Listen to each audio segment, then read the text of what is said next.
Final Fantasy, a game series with a wide variety of games. Ranging from the traditional JRPG style of the party on one side of the screen and monsters on the other, to MMOs, to action RPGs. It's a genre-spanning franchise that focuses on the story first, then the gameplay as a way to look back up to that story.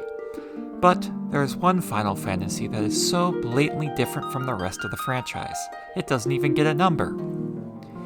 That game, as you can probably guess by the title of this video, is Final Fantasy Tactics, a game focused on the turn-based strategy gameplay akin to Fire Emblem or XCOM, but this time with a catch. Unlike those other game franchises which mostly focus on good versus evil, Final Fantasy Tactics is full of political and classist theory that you've probably already seen one or two different quotes from this game. Or at least the meme format involving the protagonist Ramza. But what even is the story of Final Fantasy Tactics? And why is it so beloved? Outside of being a key Final Fantasy game in the era of the early PlayStation, and coming 6 months off the heels of the most beloved game in the franchise, Final Fantasy VII, its gameplay loop is something else. There are so many interconnecting systems involved in the game, with a multi-classing mechanic that puts everything else that's ever had multi-classing to shame. It's one of the simplest and most complex Final Fantasy games mechanically. But enough praise. Let's start off with the story.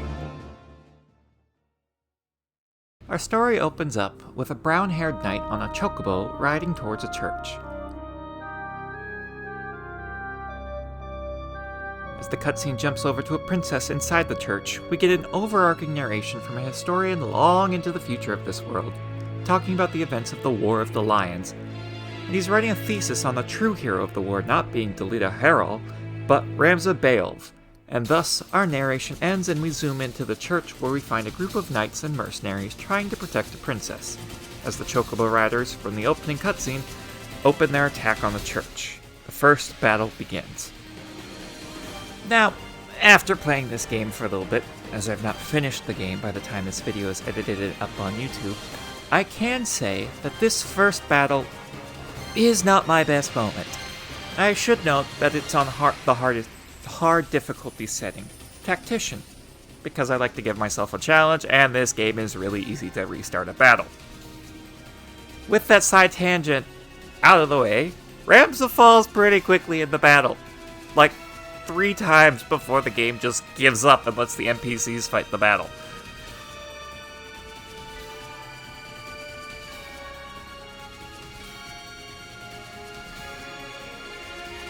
But the princess's knights win the battle, only for the game to still have the princess kidnapped by the brown-haired knight from the beginning, who Ramza, probably through a black eye and bleeding profusely, notices that the brown-haired knight is Delita, his childhood friend who we thought died. And that's when we cut to the events of a year before. We find Ramza and Delita together at a Knights Academy run by Ramza's family of House Beelv, shortly before they receive a new mission to rescue a town under siege by a group of bandits known as the Corpse Brigade. Heading off into adventure and glory, the two, along with some recruitable side characters that make up the majority of our party, head off into the nearby town to stop the bloody bandit brigands. Now, part of any tactics game is falling in love with your units and treating them to the best care they can receive because they are little babies and you don't want them to die. Parasocial relationships existed long before social media. And in this story, it's important to bring those characters out too, as they are an important part of Ramza's journey. Some of the side characters we meet are Clive, Martine, Severin, and Aditha. These 4 will be with Ramza all throughout his journey during Chapter 1. They might change their roles, but they are the true heroes of this section. We'll be meeting 2 more side characters, but they don't really make a major appearance until the end of the chapter. After dispatching the detachment of those detestable rogues, Ramza asks to himself why people would choose a life of crime when they could easily live until old age if they do some honest work. We then jump over to a flashback of Ramza's father's bedside as he's about to die. So, to keep it straight, we are in a flashback of a historical thesis from the writing in the far future. Ramza arrives late and is chastised by his half-brothers for being a massive screw-up, which their father chides them for. At this point, we learn about a massive world-building plot point and the cause of the majority of conflict in Chapter 1, and sort of the rest of the game. The 50 Years' War, a recently ended war that House Bael fought in, without getting into too much specifics because there are about 25 codex entries, all about a page and a half long. The 50 Years' War was a war of succession between the country of Ivalice, where the story takes place, and the neighboring country Ordalia, in which Ordalia won the war and caused massive economic hardship in Ivalice. Now, leaving the flashback, Ramza, Delita, and co. head back to the Bael's city, when they encounter more Corpse Brigade members attacking and mugging a nobleman named Argath. This man is the living embodiment of the mean. Is this some peasant joke I'm too rich to understand? We save the man, and he informs us that his Lord Marquis Elmdor de Limbury has been kidnapped by the Corpse Brigade, and he is on his way to help save him. The party, now including Argath, head towards Ramza's home.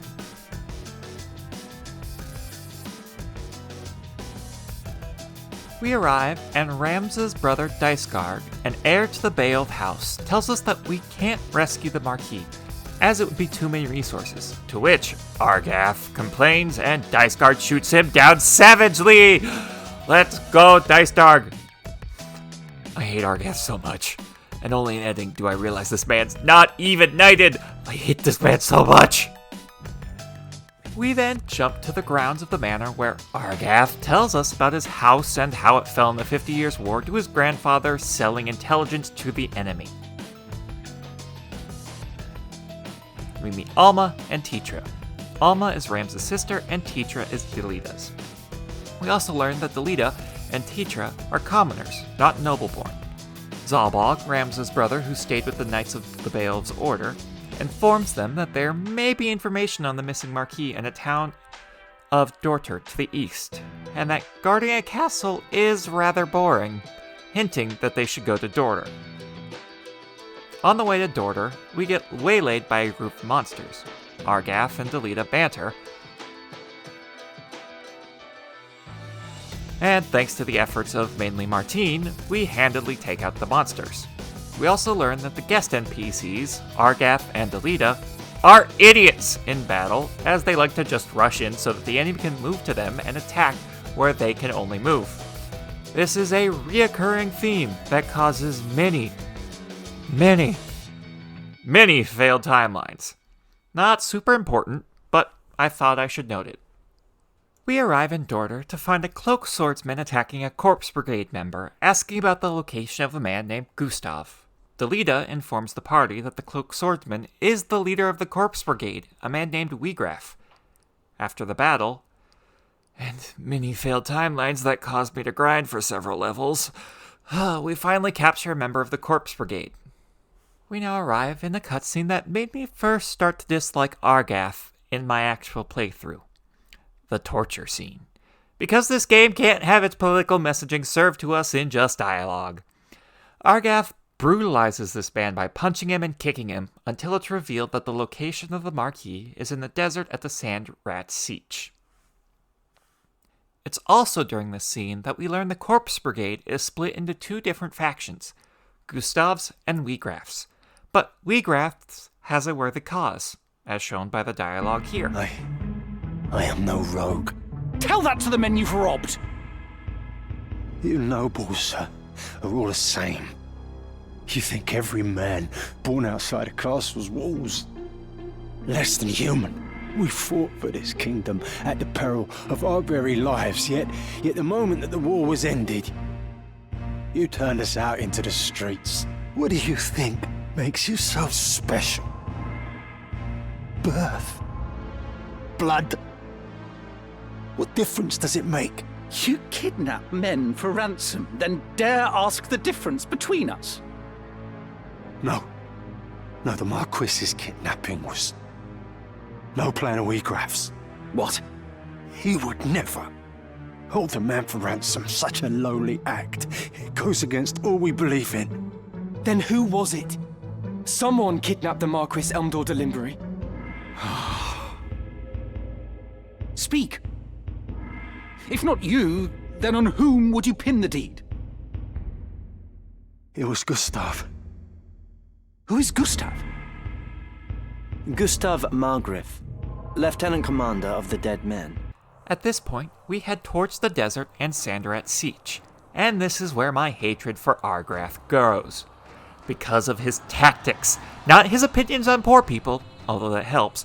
No, gameplay! I hate this man because of how he plays. He rushes a doorway where only one person can attack, which is great. It means he's blocking off like a massive troop of like 5 different people behind him.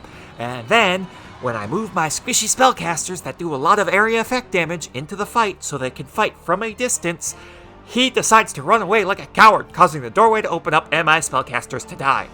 This one fight took me 3 hours because Argrath does not know tactics and you cannot control guest NPCs.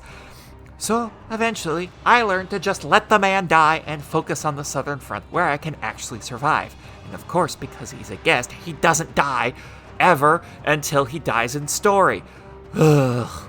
Side tangent over, the battle is won, and we learn that the Marquis is safe as we let Wiegraf go in exchange. After Wiegraf kills Gustav, that is.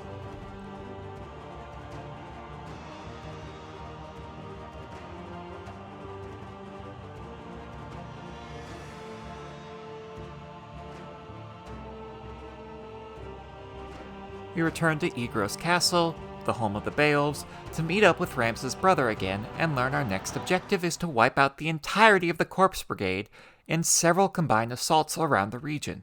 Rams's team is sent south, where we meet the best character in Chapter 1, Miluda.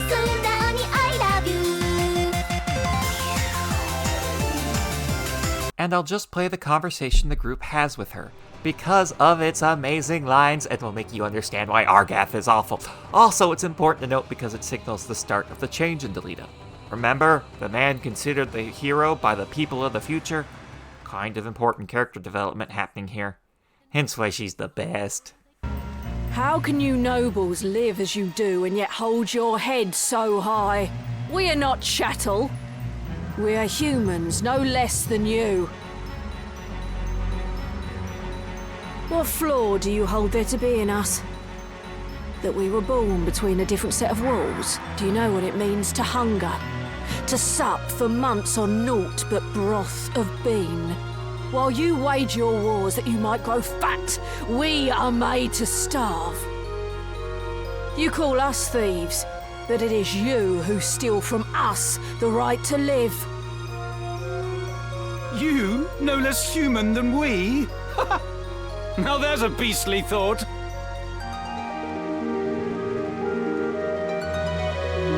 You've been less than we from the moment your base-born father fell upon your mother in whatever gutter saw you sired.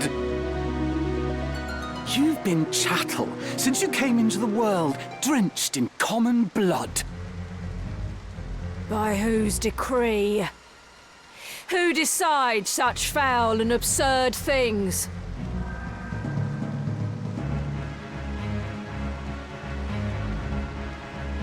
'Tis heaven's will! Heaven's will? You would pin your bigotry on the gods. No god would fain forgive such sin, much less embrace it. All men are equal in the eyes of the gods. Men, yes, but the gods have no eyes for chattel.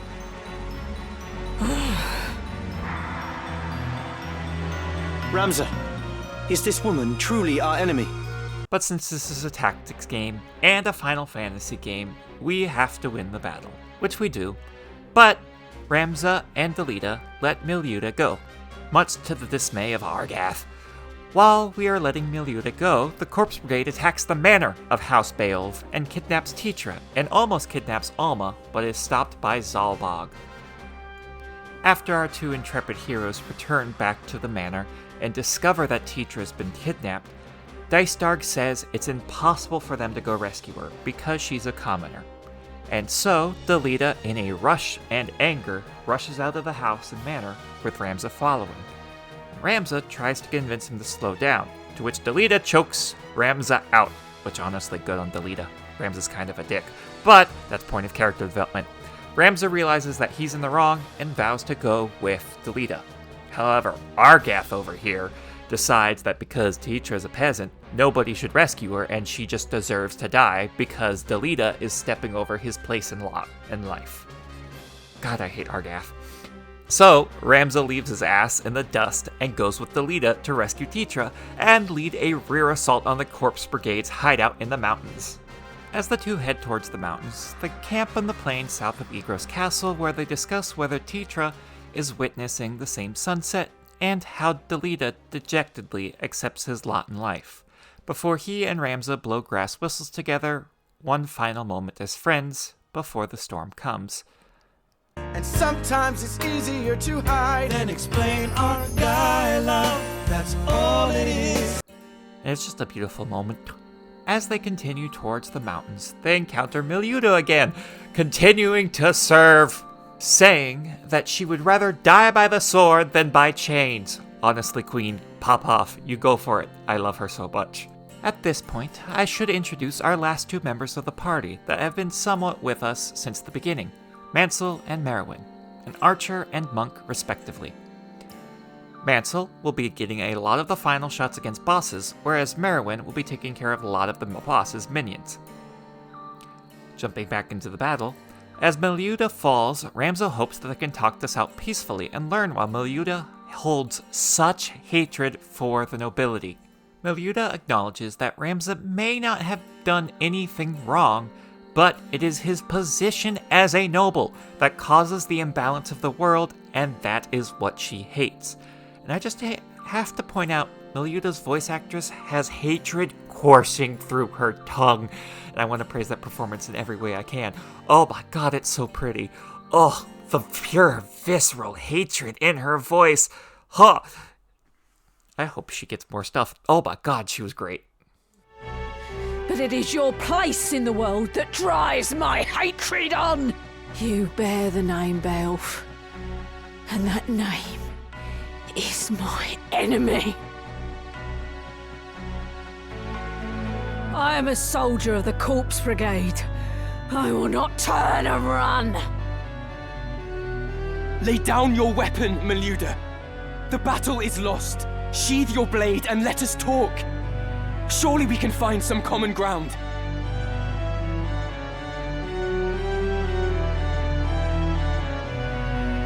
I will speak to my brother. Even Duke Larg himself. You must trust me. Were you to lend an ear? What then? High-born or no, a lone cub cannot set the world aright by his mewling. You have been blind to our woes since the day you were born. What hopes have you of easing them? If you wish to ease aught, it is your own conscience, your shame for having your naivety laid bare. And so you offer us pity for all the good it will do our cause. Nay, I will not be taken by your honeyed words. I have heard my share of noble lies. I'll hear no more. My words are not false. I wish to help. I truly do. Mayhap I am powerless, as you say. But ere you continue on this bloody path, will you not consider another? Work together with me. Or even use me if you'd rather. I ask only that you try for peace. Work together, you say? Do not make me laugh. To utter those words and be deaf to the arrogance in them. You truly are a high-born cub. It will never change. For that, I pity and despise you. Forgive me, brother. Why? Why must it end like this? What am I doing? What have I become? And we've reached the point where Ramza starts to realize that words have power, but so does action. His class consciousness is starting to awaken. Our next stop is the assault of the Corpse Brigade at an old mill where Wiegraf is holed up. Wiegraf is questioning why Gargaroth has kidnapped Titra, as the Corpse Brigade does not hold people for ransom, as they are revolutionaries, not bandits. It's at this point that Wiegraf is informed that his sister is dead, R.I.P. Milyuda, and that is when Ramza and Delita arrive at the party. It's at this point that we finally fight Wiegraf, and he declares that he will avenge Milyuda or die trying. And oh lord, does he mean that, because he comes in swinging with his attacks that no one else in the early game has, by calling in the power of divine righteousness and smiting us one at a time. He has attacks that can one-shot almost everyone in this entire army. Let's just say there are a lot of failed timelines. As the battle commences, Wiegraf, Delita, and Ramza all talk over the chaos of the battlefield to argue over the morality of the rebellion, killing Milyuda, and the fate of Titra. And it's revealed that Wiegraf will not feel sorry for any lives that are associated with any of the nobility. To put it into more modern language, he views Delita and Titra as class traitors. But Wiegraf will still release her, as hostages are not part of his revolution. But in order to see her again, Ramza and Delita will have to defeat Wiegraf in combat.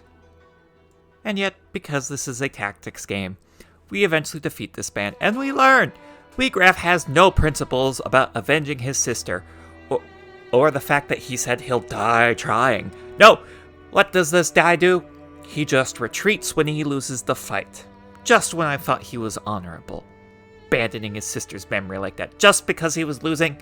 Milyuda wouldn't stand for this. She would rather die by the sword than by chains. Fuck you, Wiegraf.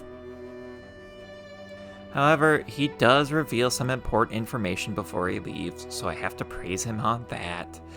It's revealed that the reason Marquis Elmdor was kidnapped was because of an order made by Dicedarg and Zalbog, so that they may gain favor in the upcoming civil war between the White Lion and the Black Lion, the two most powerful noble houses in the kingdom. Like, come on! All of this is just a plot to gain power by the rich and the elite? Yeah, that seems about right. After Wiegraf retreats, Delita rushes into the mill to find that Titra is not there and has been taken to the rebel stronghold in the mountains. Upon arriving, Ramza and Delita see that Zalbog and Argath have begun their attack on the keep. Gargaroth is holding Titra by the throat as a hostage and living shield when Zalbog tells Argath to let loose an attack, which hits Titra, killing her, and scares the living crap out of Gargaroth, who escapes injured into the keep, ready to set its explosive powder alight.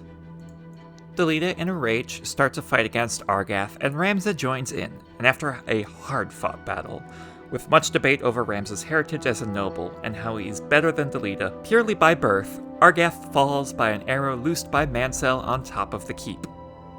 Delita argues that he will kill Zalbog and Dicedarg before he kills Ramza, as he is no longer be able to be a puppet. At which point, Delita is holding the corpse of his sister, the keep blows up, and presumably Delita goes with it. And then we jump out of the flashback, back to that immediate aftermath of the princess's kidnapping, where Ramza swears to find Delita and will join the knights assigned to the princess. And that's where Chapter 1 ends. If you like this video, make sure to leave a comment, like, and subscribe, as this took a lot of effort to get done.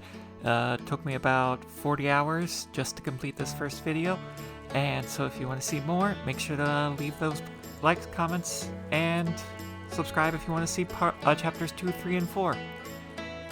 Thank you.